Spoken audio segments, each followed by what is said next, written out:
Welcome to Chillin' 101. We hope this video helps. You start by verifying your backup and admin access so the reset won't leave you stranded. Make sure your external drive or cloud backup is complete and accessible. This is why you back up. Once done, plug the PC into power, connect to the internet for updates and drivers, and sign into an administrator account. Open Settings, type Recovery, and click Get Started under Reset this PC. That begins the actual reset process now that prerequisites are met. Now you decide how to restore Windows and your data. Choose Keep My Files if you want personal files preserved, or remove everything for a clean slate. This changes what the reset removes and why you picked a backup. If you created a system image, pick Restore from a system image to return everything exactly as before.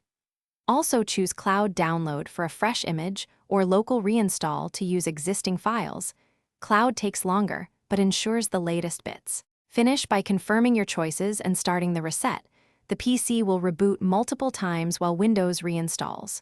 When the process finishes, sign in, reconnect your backup drive, and restore documents, browser profiles, and app installers.